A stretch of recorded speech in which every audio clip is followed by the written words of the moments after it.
When you have your girls, you're never alone. You get together for coffee, maybe to work out, or just to laugh. We created Hey Girl, just for you. Can't wait for you to join us.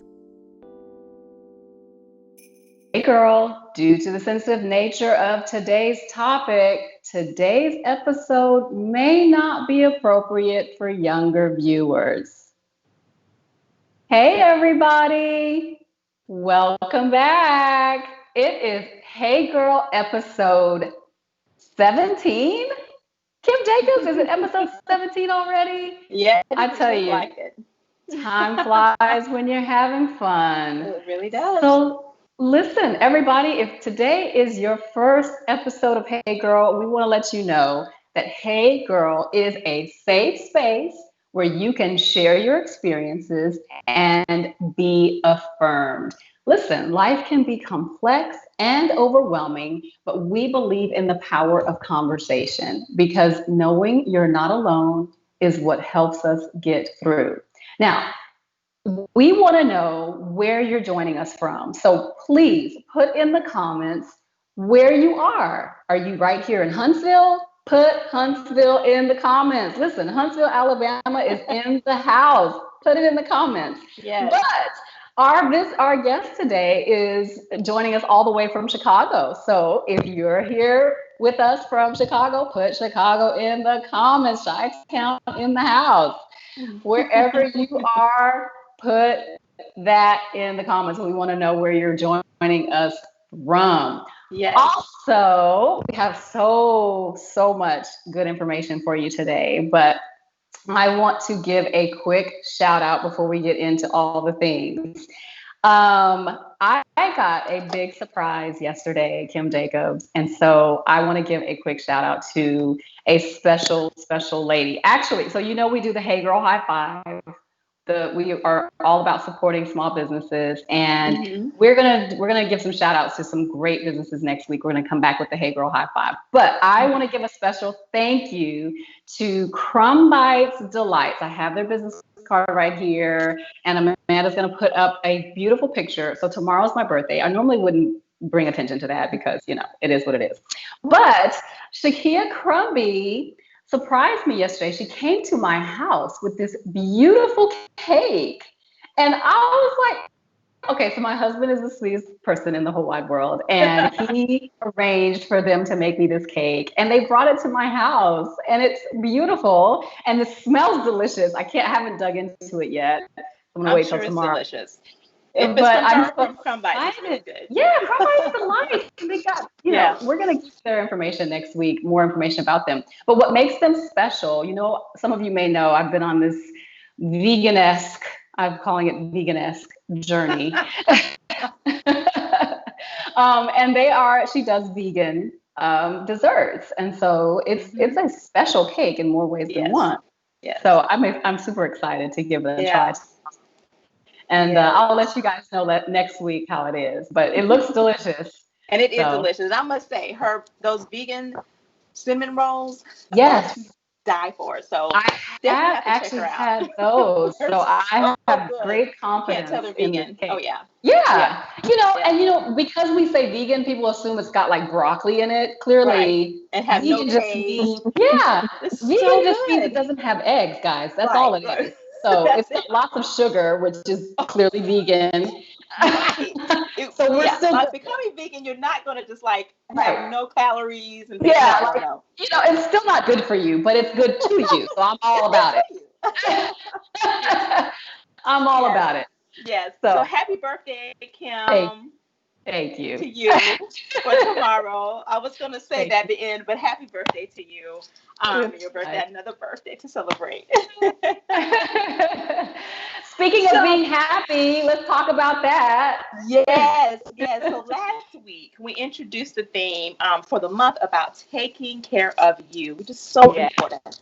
And we had a great time and a great conversation with the beautiful Rochelle Capere. I love her last name, Capere.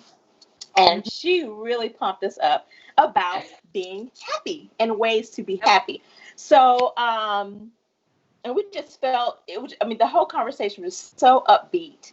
and so inspiring, and knowing that it's a choice. So we decided to do a giveaway for her book. Yeah. And we mentioned it last week. And for those who tuned in last week, you were to send an email to us with your name entering in to get the book. And let me just show you a copy of the book.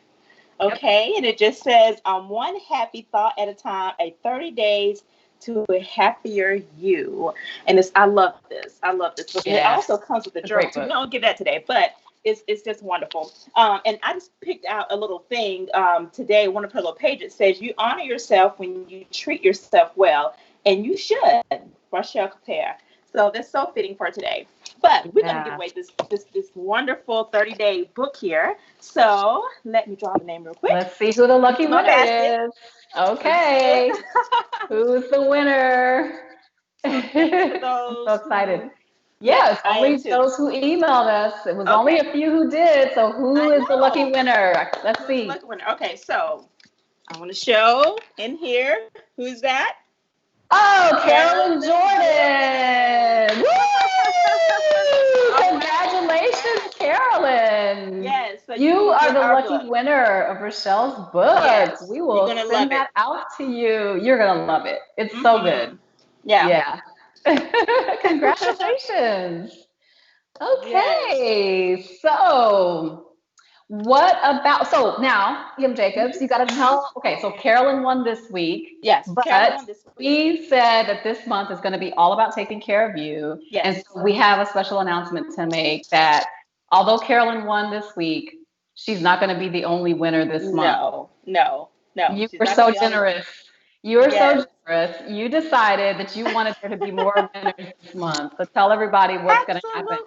Absolutely. So what I want you to do for this episode is email us at heygirlfacebook@gmail.com.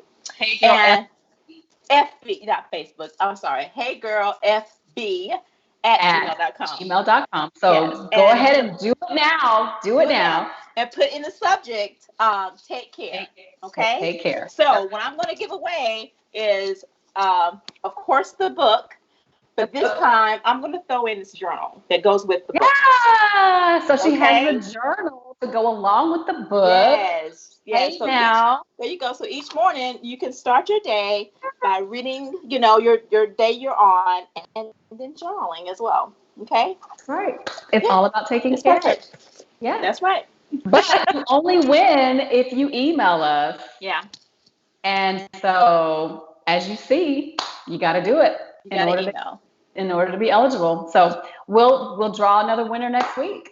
Mm-hmm. So yeah, sounds good. I'm so excited for you guys. Okay, awesome. All right, so we got to get on to the show. The rest of the show. Today's show is very special because we're again talking about taking care of you for real, like specifically taking care of your body. That's what it's all about today.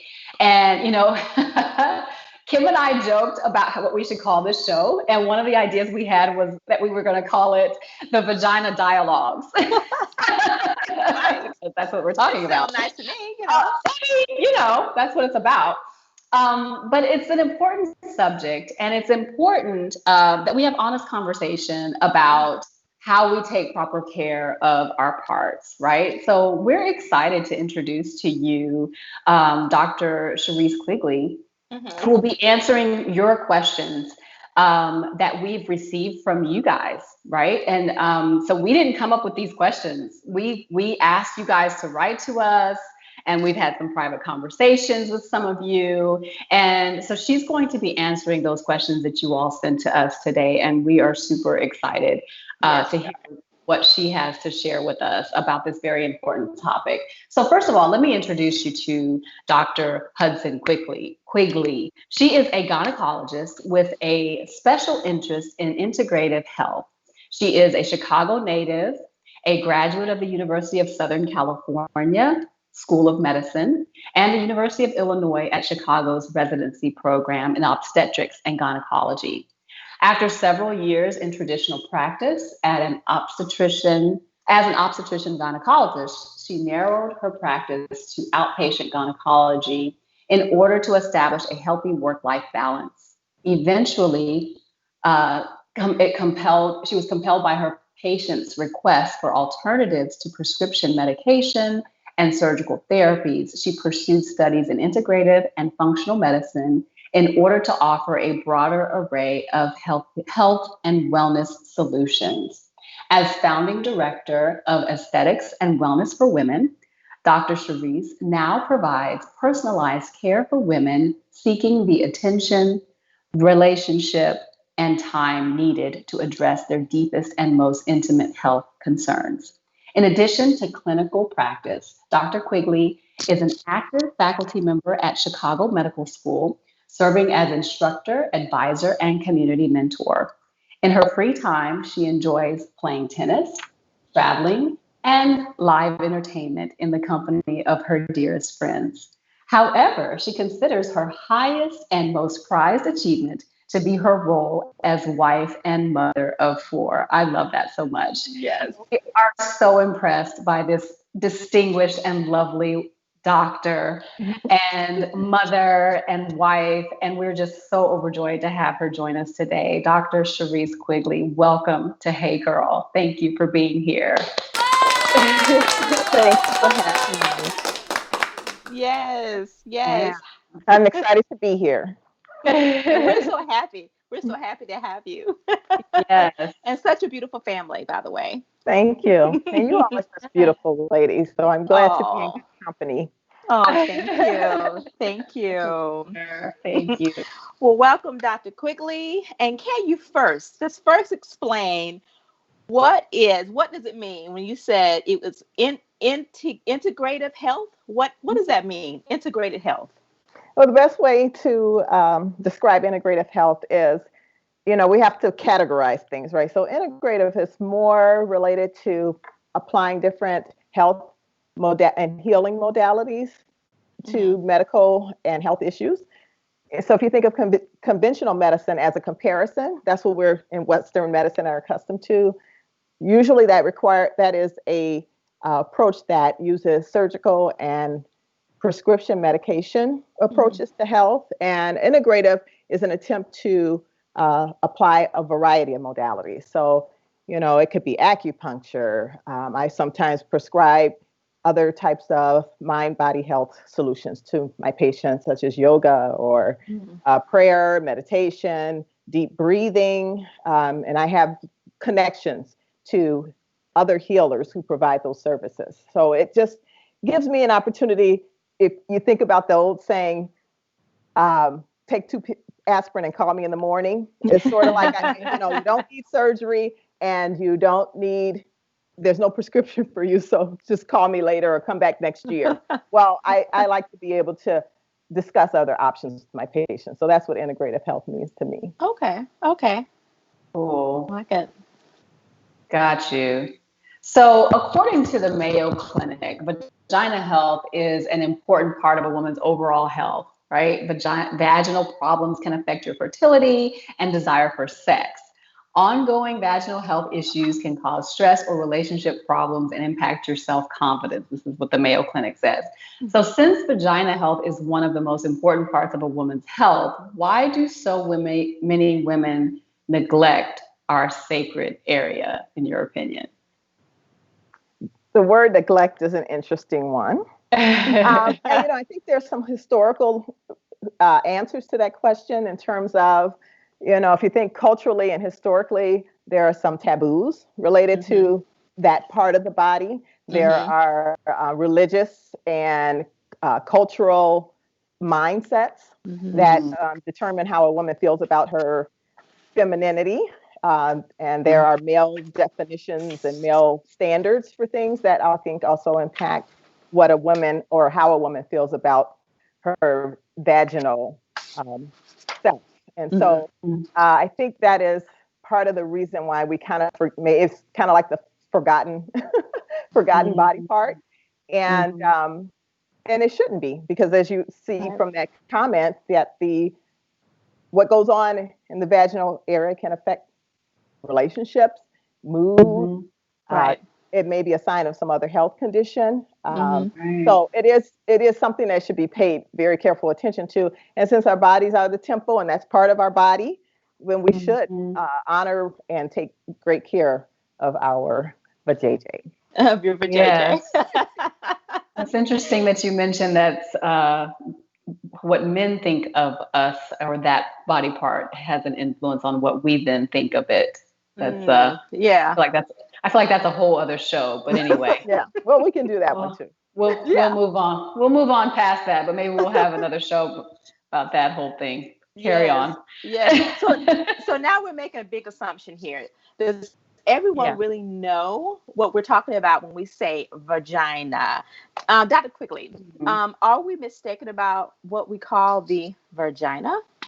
Well, I think yes, that's a great point. I have in my professional experience realized that some women or girls may not realize that the vagina is a distinct part of the genital anatomy. And so we talked about having anatomical slides, but we decided not to do that. So I wish I could show you, but maybe a little bit too rated R or something for some people. Anyway, yes, the vagina is the internal structure. The outer, what some women refer to as the lips of the vagina, we call it the vulva. That's what most women, and I think oftentimes we think that is the vagina, but the vagina is the passageway. It's the birth, it is actually the birth canal, as some people refer to it. So it's inside. It's the inside. Okay, yeah. So the outside is not the actual vagina. The outside is the other terms that we know of as the labia and the other things. Those are not the vagina itself, is what you're saying. Exactly. They lead to. They are like the outside of the house. The and entrance. then there's the interior. There's the interior where things go in and things come out. Come out, right. Okay. Yeah. That makes sense. Okay. So what are some of the most common problems women come to you for in regards to vaginal health? Well, the most common would be vaginal irritation, vaginal discharge, vaginal itching, vaginal infections. Those are usually signs of an infection. So that would be number one. But other common complaints are irregular or abnormal vaginal bleeding, pain with intercourse. We call that dyspareunia. There may be vaginal pain. I said vaginal pain with intercourse, but and sometimes it's pelvic pain. And since we sometimes associate all of this as part of the same structure, a woman may think that it's vaginal, but it could be pelvic. It could be the uterus. It could be fibroids, those kind of things. So those are probably the most common. There are certain things like sexually transmitted diseases and vaginal trauma.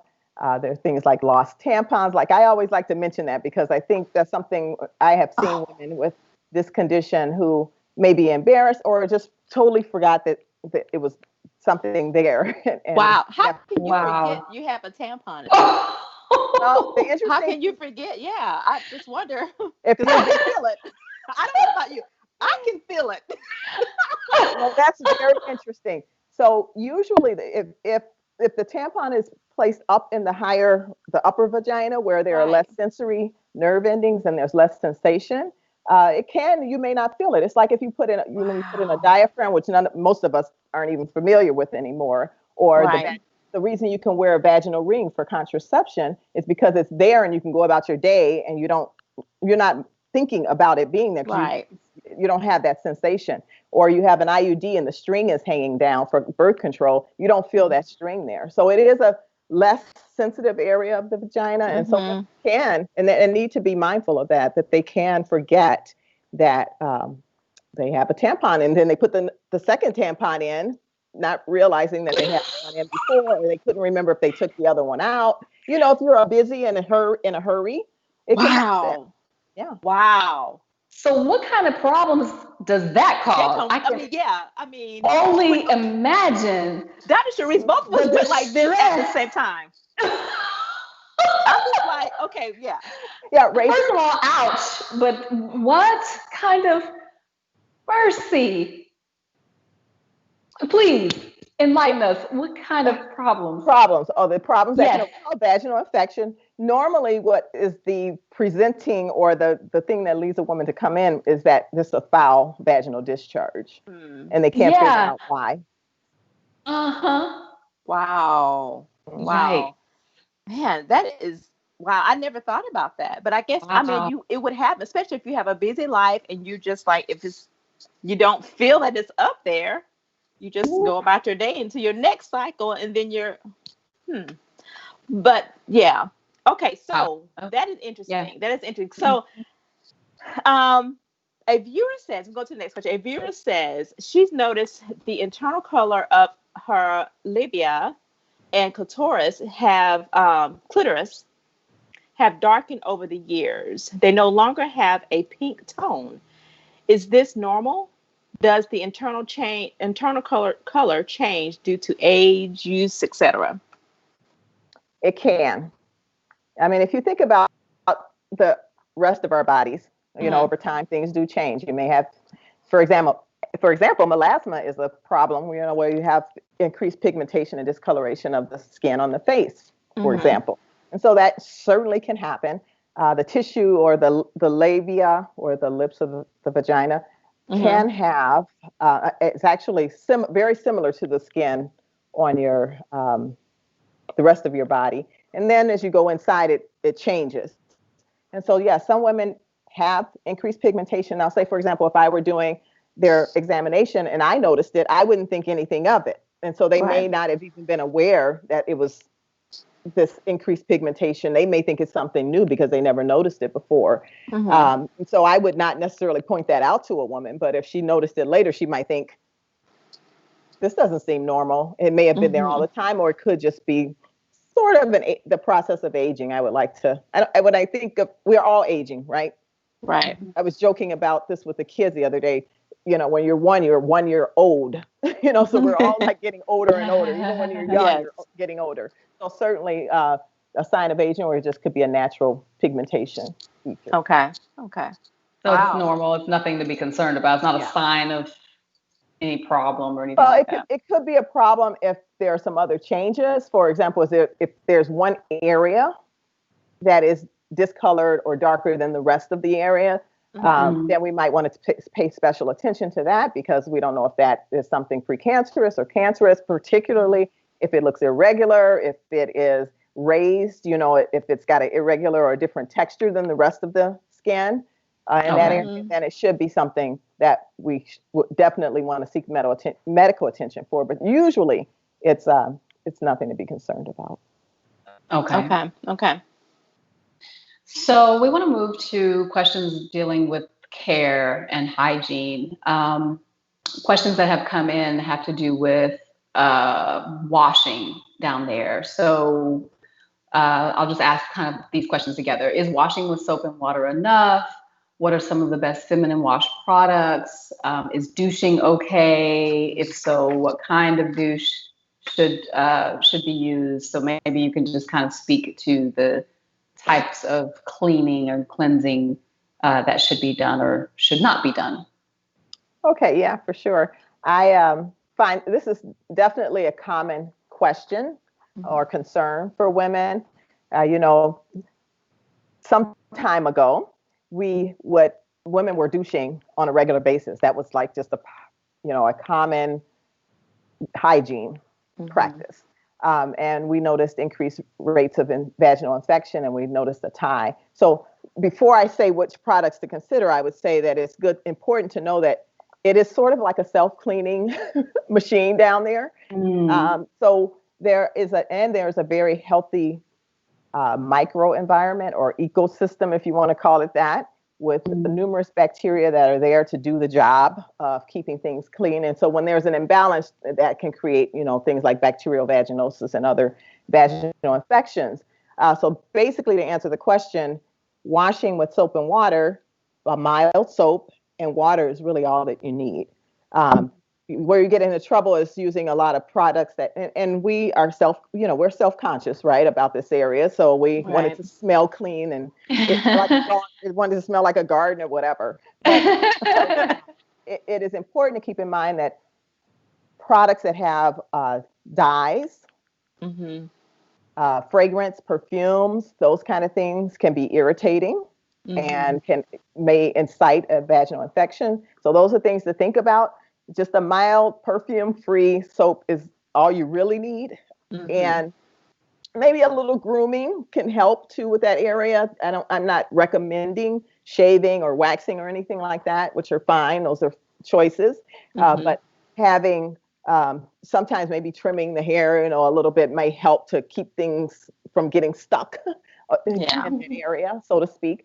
And so there are some products that I think are great. For example, this line of products, it's going to be backwards. It may be backwards. I don't know. It's called Good. And they actually make a few cleansing products that they also have created some probiotic capsules that can be inserted into the vagina and that restore help restore pH and the microenvironment, keeping it balanced. So those are things to consider for women, but certainly just mild soap and water is more than enough. Okay. So speaking of products, I thought about this yesterday. Kim and I did a mud run last year. Was it last summer? It was last flashbacks. Yes, I don't know why we did did that. There was mud in places that should never be.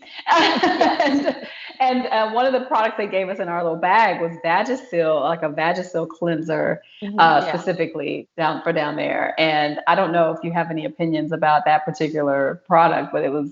I was looking at the bottle last night, and I feel like it had all this verbiage on there about maintaining proper pH and all this. But I'm sure because of the mud run and they knew people would be needing to clean up afterwards, they probably sponsored the run, and they had, they gave us all these free products for cleaning up afterwards. And so I was just curious if you are familiar with that product and whether if it's a appropriate one to use for cleaning. Well, I always try to encourage my patients to remember it's your body, and if you can try and stay in tune with your own health, I guess is the best way to put it, then you will be able to kind of gauge what's good and what isn't good for you. I mean, it is a popular choice, and it can be something that we recommend as physicians, but the thing to keep in mind again is the frequency that you use these products. Again, there's a natural cleaning mechanism. And so wanting to be mindful of that. And, if you use it after a run, great. If it's something you're doing every day, there's a good chance you can get into trouble with sort of creating an imbalance. Well, maybe it's the frequency of use. The frequency. Absolutely. Yeah, that's a good way to put it. Yeah. And the Good, is that a prescription? The Good product you mentioned, that prescribed medicine, or is it something over the counter? No, it actually is over the counter. It is this more promotional. They send it here. I can give patients samples, and then they can order on their own. There's like this patient referral form, and it's definitely an over the counter. But I don't know that you can actually find it in stores. Probably have to order it online or something. Oh. Yeah, they have quite a bit of information, patient education and information. So I like their mission, I guess, so to speak. I like that they are looking at healthy ways to maintain normal pH, normal ecosystem, and addressing those concerns that women have about their vaginal health. Maybe you can share that in the comments after, or you give us the information, we'll share it with everyone. Okay. Yeah. And so my next question is in regards to pH balance. And I know for me, it could be like you said, using it will throw my pH balance off. And I think after that mud run, I text everybody and said, hey guys, I don't know about you, but I'll mention, and something as sensitive as mud and things like that, perfumes and different soaps, it will throw my pH balance off. So I have to be very careful. So are there products that we should avoid to maintain a good vaginal pH? Well, it's hard to say which products to avoid. Yeah. Is it really specific to individuals? Well, first of all, the vaginal pH normally is around 4. Okay, so 3.8 to 4.2, somewhere in that range. So if you see a product and it tells you the pH, that would be helpful. I mean, I had a wonderful slide, but it really only shows the lubricant products, which a lot of women do purchase, and it talks about, and they list, the pH range, the pH of this product versus this product. But there are other things to consider. There's osmolality, for example. That tells how much water a product is going to draw out into the vagina, which means it's drawing water from other tissues. And so those kind of things can throw off and create an imbalance in the environment that you want to avoid. So I say use products sparingly and carefully, but most products are okay for most people. It's just like you said, Kim, how frequently you use them. Yeah, how frequently. Now, I've heard, and I actually was interested in doing it, but I haven't been brave enough to do it. It's vaginal steaming. And they said it's good for your pH balance. It's good for fibroids. I don't have fibroids, but it cleans, your vagina area.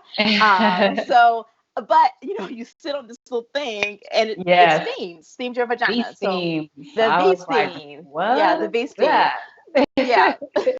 So what do you think about that? The V-steam. Yeah, I've heard all kinds of stuff. Like it helps with fibroids, and it helps people to there's all kinds of things with menstrual, and I mean there's like a whole list of things that it's supposed to be good for. She's smiling. Okay, what? She's going back like, okay. Go ahead. What about the V-steam? Well, it's a great marketing ploy. As I said earlier, cleaning is very simple. I was wondering it's good to have these conversations because it's also important. I ask patients all the time, what is your goal? What is it you want? What are you trying to achieve? If you're using steaming to clean, well, I think save your money. If you're using steaming because you think the product, some of them have like essential oils and these type of herbal things in them, and they're supposed, like you said, supposed to help balance your pH. Well, remember I told you the vaginal is a closed canal until something is in there. So how is that steam getting up into the vagina? I have to ask that question. Are you doing it because you feel like it's just supposed to be relaxing and create some level of comfort or something in the pelvic area? I would recommend probably a nice warm bath with maybe some sea salts or Epsom salt, something like that. If it's because you have pelvic pain and you're thinking steaming is going to help you with that, I say go see your physician and figure out what's going on, why you have pelvic pain. If it's menstrual pain, how about a heating pad? There's some tried and true, but it depends again on what you're trying to achieve.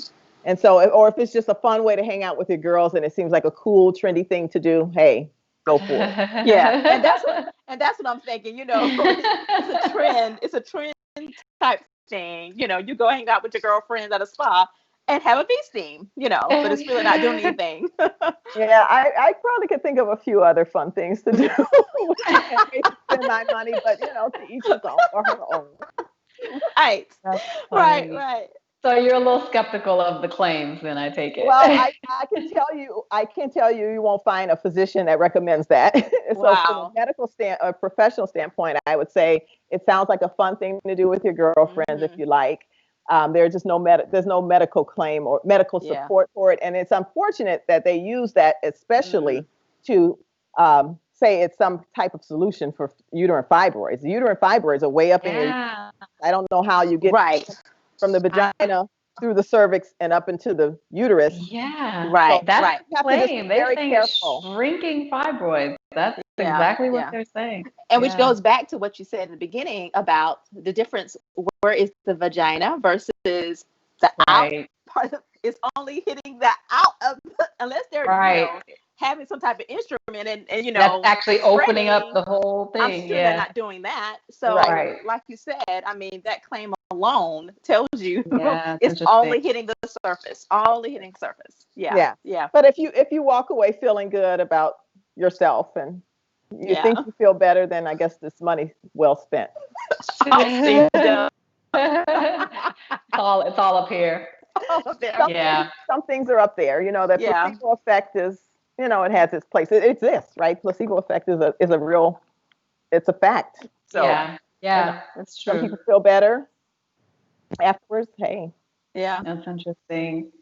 Are there supplements that you would recommend taking that may have any effect on on the vagina, or that may improve vaginal health? you mean Dietary supplements, dietary like supplements for? vitamins or Okay, yeah. anything.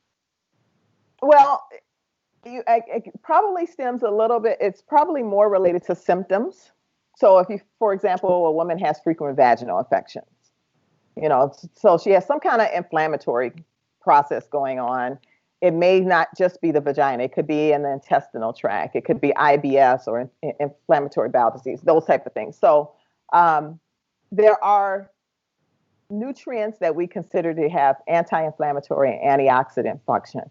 There are also, and those nutrients would be things like, you know, vitamin D. I always say a good multivitamin is a great thing to stick with, a good multivitamin, because all the functions from the vagina to elsewhere in the body require certain nutrients. The cells need them. And so that's one great thing to consider.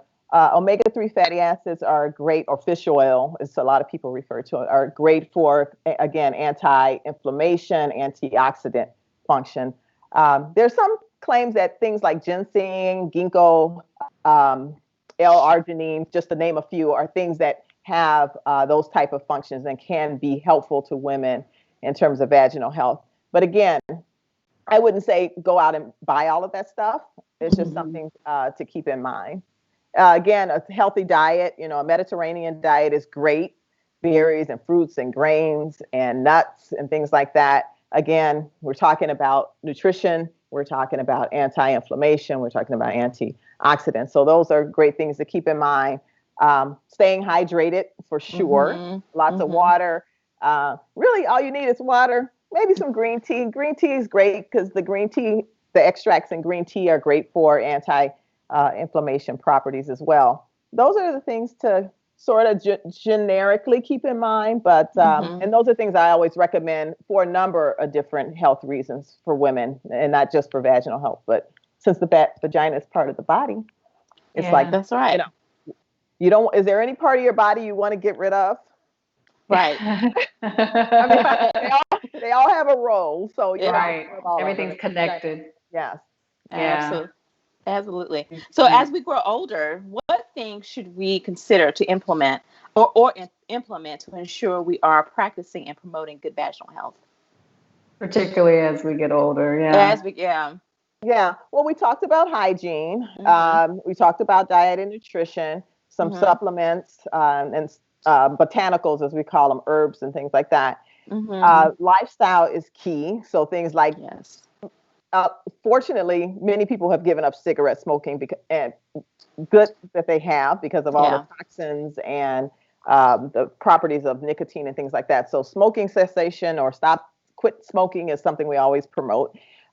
Safe sex.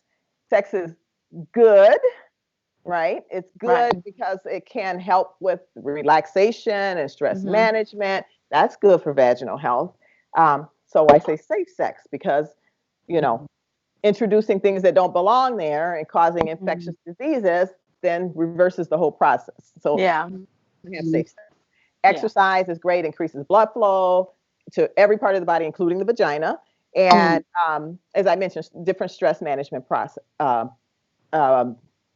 activities always can be helpful as well. That's good. You know what? I want to skip for a second. I'm going off script a little bit. Someone had asked a question. Yeah, I didn't see the question, but yes. I think I see it. Can you see it? There was a question, yes, because you mentioned that. Let me skip. Yes, I see it, Kim. If you want me to read it. No. There was one that had asked about yoni eggs that are You mentioned putting things in the vagina, so made me think about it. Are yoni eggs effective for strengthening the pelvic floor? And if so, what time increments should it be used in, and how long should it be in the vagina? So, Oh, yeah. yeah, Yanni eggs. Okay, yes, I've heard of the Yanni eggs. So that's just, that's a brand thing. Yeah. So, we do things for women who have pelvic floor relaxation or Mhm. vaginal relaxation where they just are losing the tone. And there are different ways, depending on the reason or the cause, to remedy Mhm. that. But sometimes it's just recommendations to try to tighten the vagina. So there these like exercises that you may have heard of called Kegels exercises. Okay. Some people say Kegels, Kegels. They are intended just like for any, like if you want to strengthen your hands or whatever, you're tightening those muscles. And so the egg is just something that gives you, it's like biofeedback. You know it's in there and you want to Mhm. hold it in there. So you're tightening the muscles to keep it in there. Is there an amount of time? You probably could do it for 5 or 10 minutes. When I Yeah. recommend Kegel exercises to women, I say maybe if you do them 3 times a day, you really only need to do them for a minute or two. Mhm. And the beauty of Kegel exercises, you can do them wherever you are. I mean, just don't Right. make any strange facial expressions, and nobody will know that you're doing it. You remember when Oprah did that on her show one time? She's like, I'm doing them right now. I was like, oh my gosh. But you can do them, and But you Yeah. can. you Yeah. don't need It's to announce it to anyone. And yeah. actually, so those eggs, you got to buy the eggs, and then you got to. Yeah. But if you need to have something there, but we've recommended or prescribed what we call vaginal cones. So they're different Oh. sizes depending on the woman's vaginal canal, and they're Mhm. different weights. They're weighted, and so the Mhm. eggs are that kind of concept where you can buy those yourself, online or whatever, and have them Okay. available to you in the privacy of your own home. So yeah, those. Okay. See, like I would like the just to stick with the Kegel instead of the yoni. I Yeah. mean, it just Yeah, seemed like just a foreign something. Yeah. I right. don't It's just know. too much. It's too much. Yeah. Well, Yeah. some people need that because even when I try to help women or to learn to do Kegel exercises, some women just really do struggle with trying to isolate the muscles. Mhm. You can't tighten your stomach. You shouldn't be tightening your butt and all this stuff. You They really need need to something focus. They tangible. need Right. something Yeah. to focus. Yeah, to focus on. Yeah. I can see that. I can see that. Yeah. We go on to another question. It says, "What is flora pelvic therapy?" That's a new one because I've never heard of that one. Tamara asks, "What is flora pelvic therapy?" Flora. So I'm thinking they mean pelvic. Oh, pelvic Floor, floor. floor, Pelvic. yeah, They probably floor. mean Oh, is pelvic. that the Kegel? Is she Yeah, talking so about the that's Kegel? Is it the that same? so yeah, so the Kegel is your own something you can do yourself.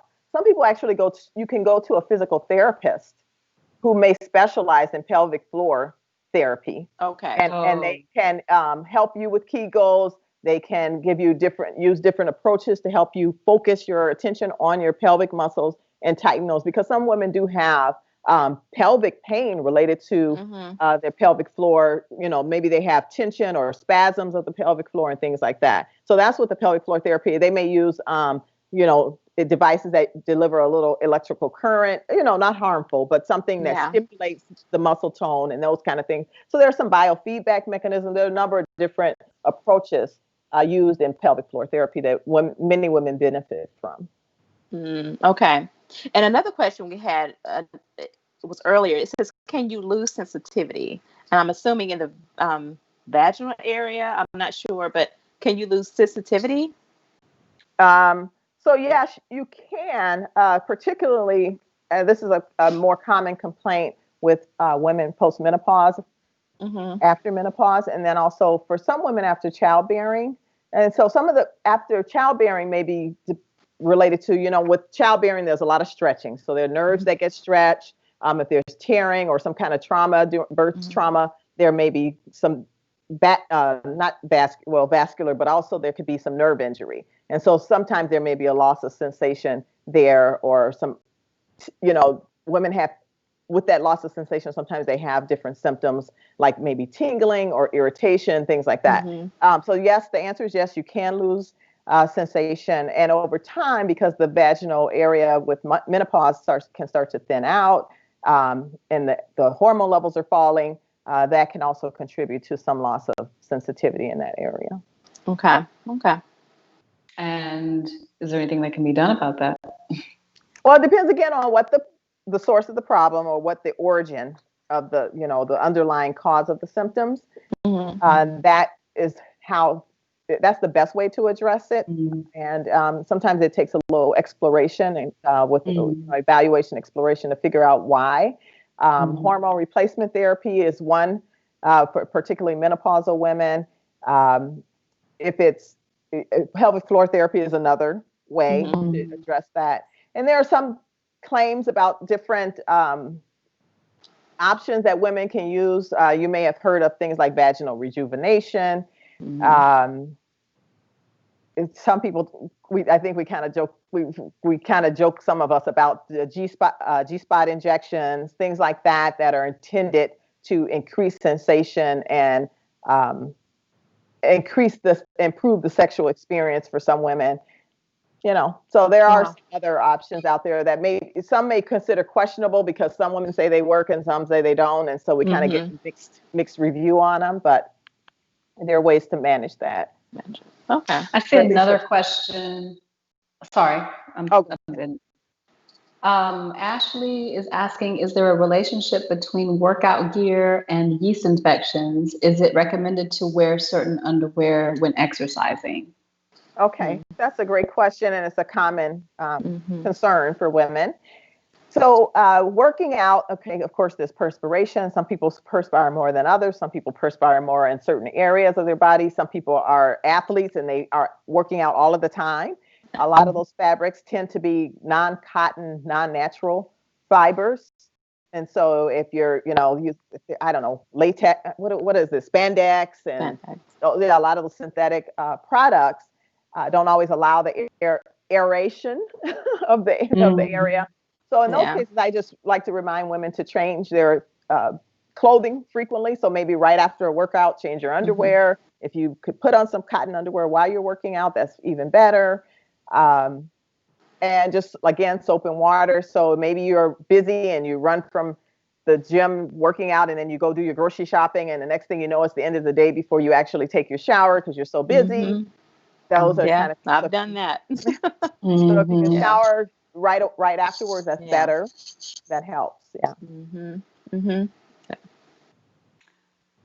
There was another question?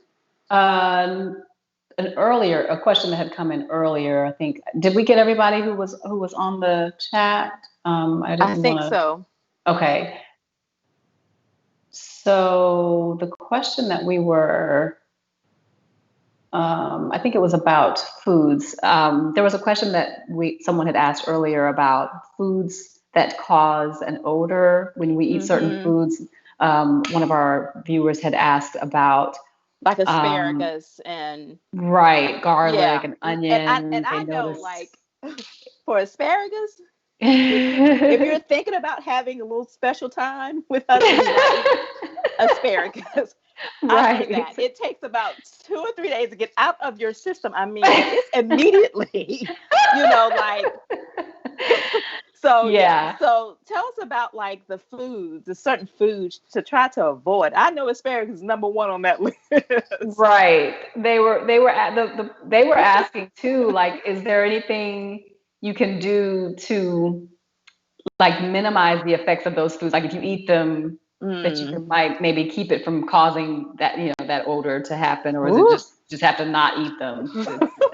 Well, first of all, those foods are very important. They have such great nutritional benefits, especially when it comes to hormonal health.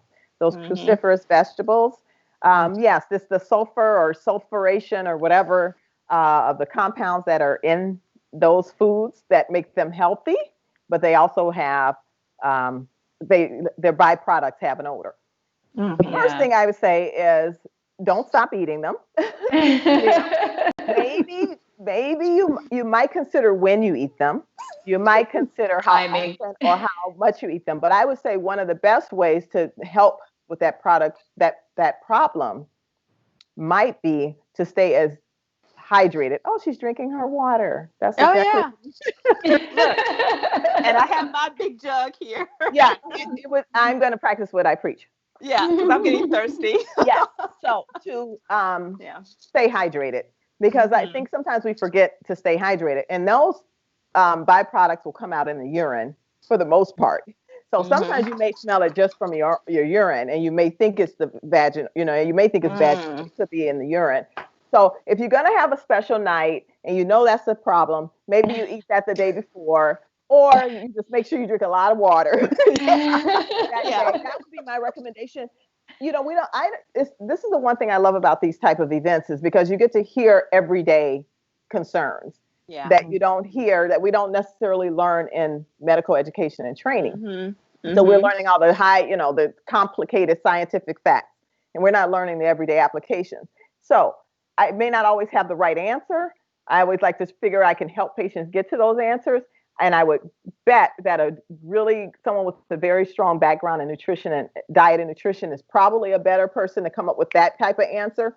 But yeah, I would say hydration is key in that case. Yeah. Yeah, it does make sense. So we had another question. It says, I've just hit the 1-year anniversary since my last period. Am I safe to assume that I'm going through menopause? Oh, I see that question. Hey, girlfriend. Yes.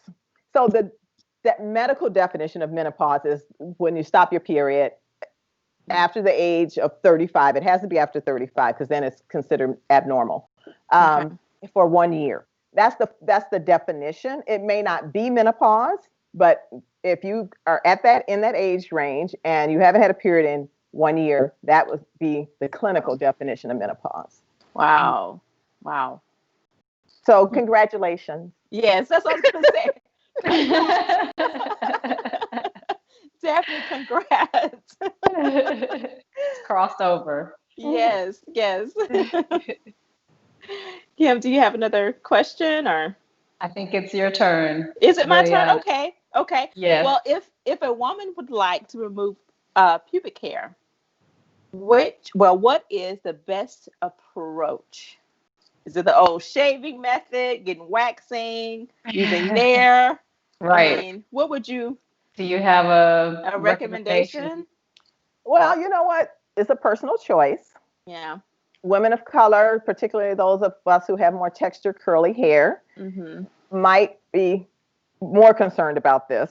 And, when your hair is growing back and it curls and some women have problems with ingrown hair. And for some women, that can become a big issue. That's not an area where you want to be concerned throughout your day about irritation and those kind of things. You have to kind of experience it for yourself and know which one is best for you. From a medical standpoint, there isn't necessarily. If you're shaving, then you can get more nicks and things like that. And whenever you nick or cut or create some way for things to get into the skin is a barrier that protects you. And of course, you are exposing yourself to or making yourself more vulnerable to infectious diseases, whether it be herpes or HPV, human papillomavirus, those kind of things. That's one thing to think about. So waxing might be a better alternative to shaving in that sense. But again, it's a personal choice. Can you tolerate waxing? Some women think it's the most toxic thing ever. Yeah, that's a no for me. Until you get used to it. Until you get used to it. Yeah, you have to keep going back. You can't just do it once because it will. You will never get used to it. And which goes into my next question. Actually, someone had the question about shaving. Is it good to shave all the hair down there? Now, whenever I was growing up, my mother always said, "You don't have any hair, just no hair at all. Shave it." I mean, everywhere you shave it, it's a sign of being clean. Women shouldn't have hairy legs, hairy armpits, hairy vajayjays. It's just, that's how I grew up. But I mean, each woman are different. We all are different in how we want to be down there. But do you think it's safe to have it, what they say, bald, I guess, or have a little hair, or? Yeah, you mentioned this early. If they're like if they're like a perfect amount of hair, or is it a lot, a little, none? Well, I really promote it. I am someone who, as a professional and as personally, tries to encourage and inspire women to self-empowerment. Okay, so I would say it's a personal choice. As you mentioned, Kim, there are cultural, familial dynamics that help a woman to make that decision or not. So that's one part of it, personal choice. And sometimes what your family has been doing for generations and says you should do may not be the thing for you. Right. Again, personal choice. From as close as you can get to a medical standpoint, it's pretty much the same as I said before. Try to be whatever's less traumatic for your, the skin. You're trying to protect the skin barrier. So then it's just a matter of how I don't want to say how low can you go, but how much you can stand, I guess. What you feel best is best for you. Do you need hair? I mean, I always think kind of like, why do we have hair there? Why is hair there in the first place? Well, why? If you think about it, I mean, maybe at a time where people weren't wearing so many garments, to cover things, hair is a good covering. You're sleeping out in the fields or wherever and you got insects. I mean, hair is absolutely. When we're wearing garments, it may not need as much. Yeah, we may not feel there's not that protective mechanism that we may think about. Comfort, is it comfortable for you one way or the other? Your relationship, is it affect your relationship in some way? Your personal relationship, is that something that might direct you? I always say health and safety first. So if it's not unhealthy and it's not unsafe, then it really, for the most part, is a matter of choice. And I would say there's no unhealthy or unsafe amount of hair that should be removed or kept. Right. Gotcha. Right. Makes sense. It makes sense. Yeah. Okay, we're moving on. What about menstruation? So a viewer says her daughter has very severe menstrual cycles. She's tried various over-the-counter medications and natural remedies, but nothing seems to work. She's currently on a patch and has been concerned about the long-term effects this might have on her. Do you have any recommendations on how long she should wear the patch, or what other approaches she might take? And I guess the second part to this is, are there any natural remedies that you could recommend to relieve menstrual cramps? And I kind of have this same question because I have a daughter who has very severe menstrual cramps as well. So I can relate. Mm-hmm. Well, I would not like to use this. I would say do not use this platform as a source of medical care or advice. That would be my disclaimer, because it's hard to say without a real medical evaluation what's best for an individual. But I would say generically, when women, and it's not unusual for young girls to have and women to have painful or heavy menstrual cycle. So if it's the bleeding, I would want to, especially for a young girl, I would want to evaluate and make sure she doesn't have some kind of bleeding disorder. That's the biggest concern. Once that one is, then it becomes an issue of how much it interferes with her life and how much of a concern is for her personally. The birth control pills and things like the patch and those things are good at helping to suppress the menstrual cycle and therefore the side effects of the menstrual cycle. So then the length of time that you want to use those are vary. I like to think of hormonal holidays as a good idea to kind of let your natural rhythm restore itself. It's not a requirement, but it might be something to consider after 2 or 3 years to just take a break and see, because as young women mature, their cycles can change. So it might not be an issue 2 or 3 years later. So that's a discussion I would recommend having with a physician. The other thing about the pain, there are ways to manage pain medically, which can be hormonal. There are pain medications, particularly, as many of you know, things like Aleve and Advil and those kind of things are popular and very helpful. And I often recommend that they be used just at the point in the cycle where the pain starts and ends. So if you know your cycles and you start having menstrual pain, you start noticing your cramps the day of your period, maybe start taking them the day before. And if you normally have cramps for 2 or 3 days, then take them for 3 days a month. That's the kind of a general recommendation. Yeah. In terms of natural, if you for whatever reason don't want to use medication, heat is always a good way to manage cramps. I like to recommend rest, but sometimes with COVID, we have time to rest. But prior to COVID, we were running around and busy. There's no time to deal with painful or heavy menstrual cycles. But that can be one way to alleviate. And then there are things like we recommend things like, maybe chamomile tea or chamomile tea is a common recommendation. But again, like I mentioned to you, making sure that you have healthy nutrition, because you have to, again, think about why. That's the way that I practice here in integrative medicine for women, is to address why.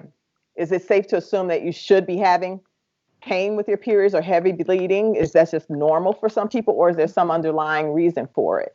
Is it, endometriosis is a common culprit when it comes to painful periods. Is it endometriosis? Are there fibroids? Is there a menstrual irregulation like polycystic ovarian disease or some other underlying cause that we can address that can then remedy the symptoms? Yeah. Well, Kim, I know we're almost at the hour mark and we still have so many questions. Oh my goodness. I know. I think we knew we were going to be a little bit longer today. We are almost to the end. Should we talk at least about what about sex, part? Maybe have a question with that one. Okay. Let's see. Well, you know what? We could ask our viewers, do we want to skip to the end, or do we want to ask the last few questions? What do our viewers say?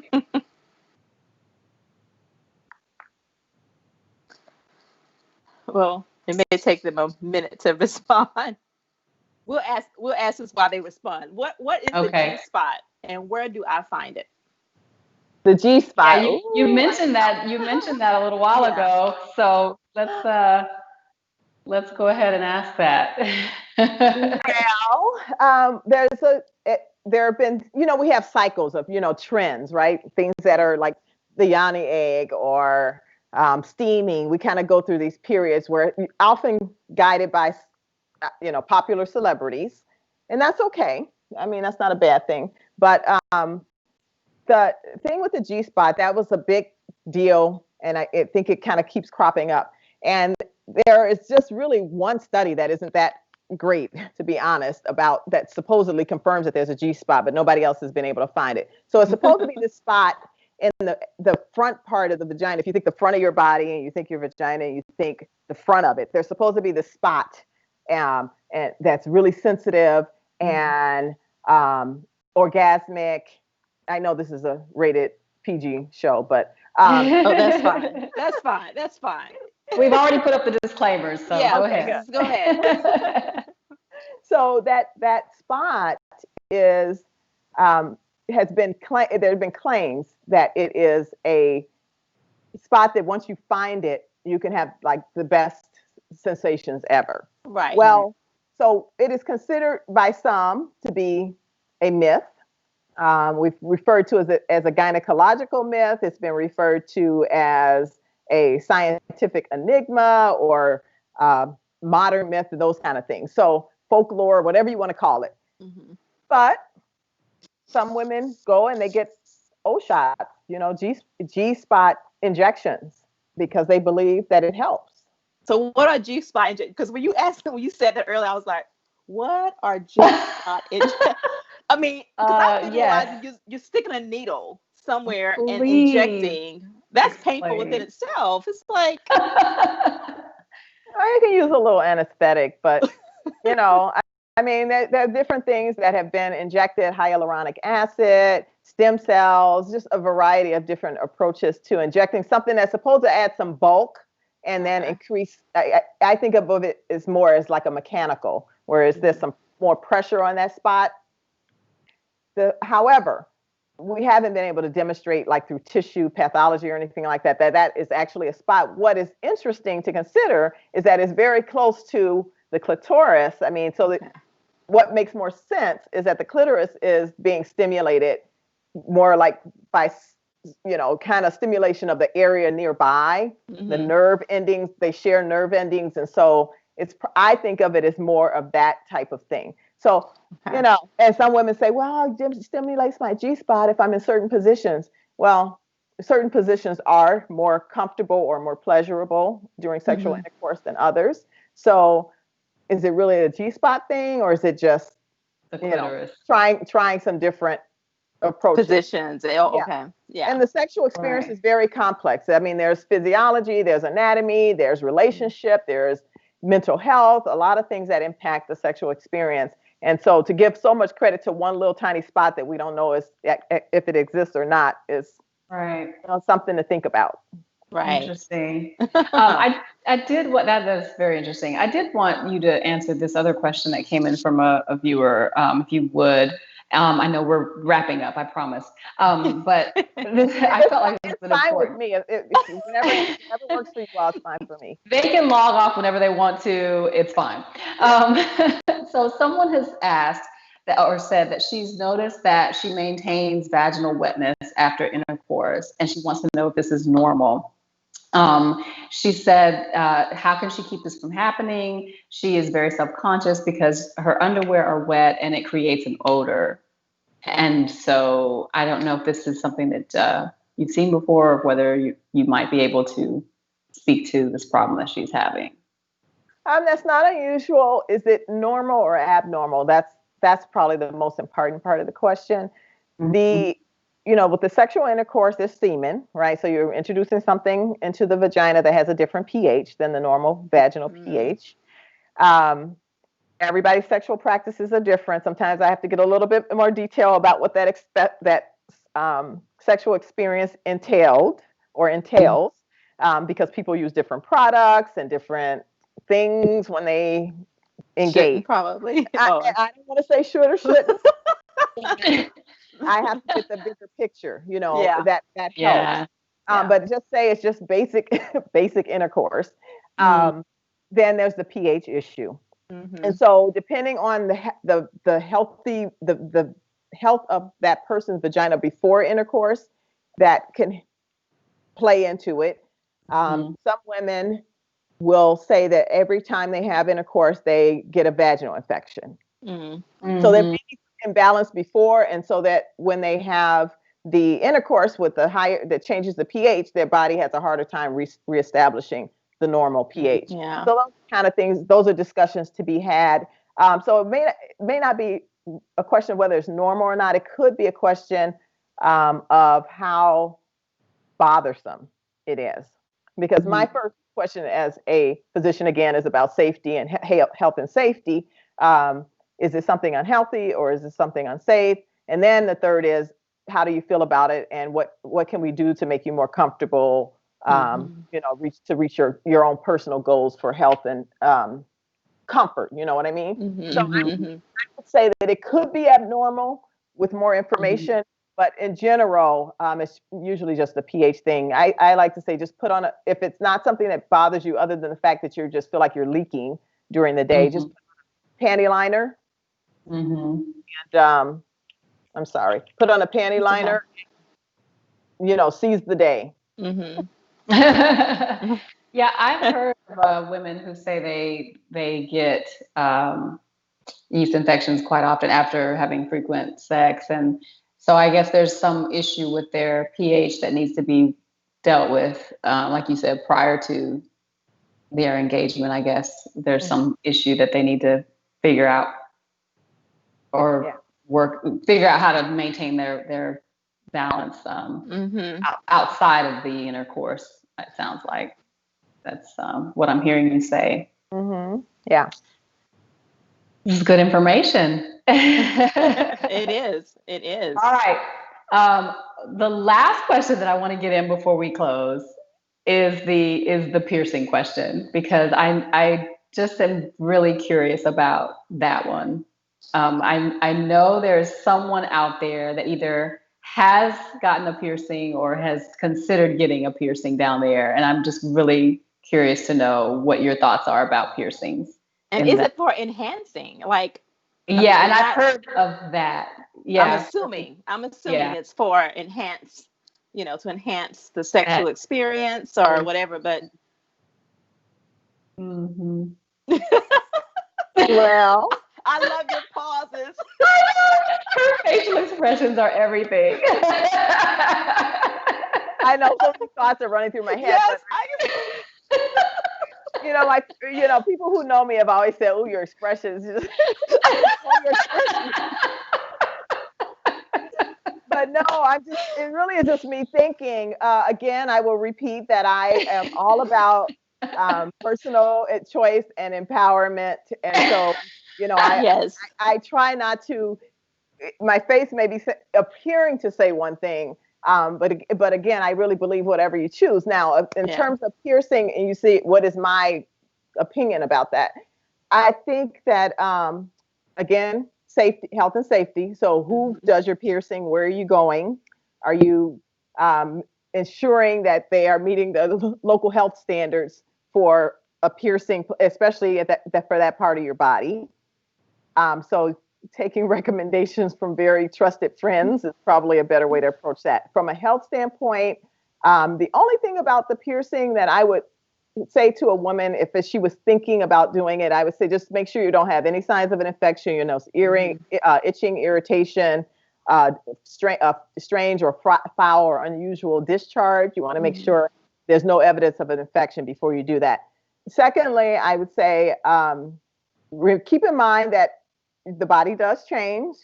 And for example, when you're in labor and delivery, we often have people remove things like that because things are going to stretch and there may be some tearing. So we like to think, so it's that kind of thing. And then you don't have to remove it. It's the same thing with that, a navel belly button piercing. Your belly's going to expand and it's not going to look like it looked when you first put the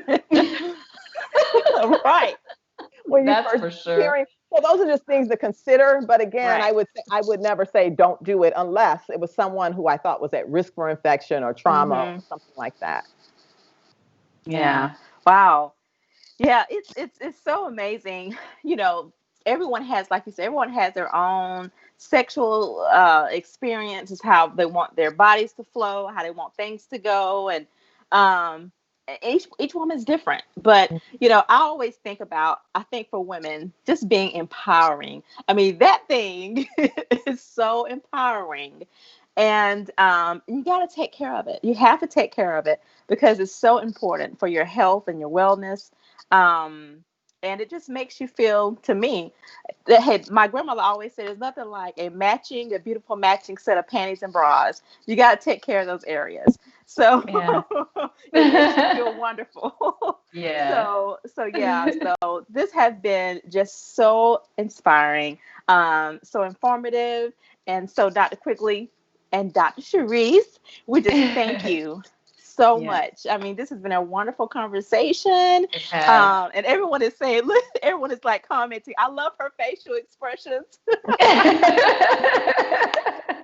Yeah, this has been so good. This has been so good. Very, very informative. And you're just so easy to talk to. I'm sorry you're not local, because I would definitely make you my doctor. Oh, absolutely.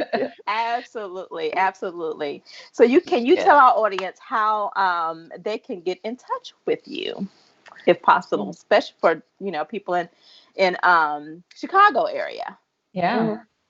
Well, the best way is to check me out on my website at www.drcherise.com, which is Dr. Doctor. You all know how to spell.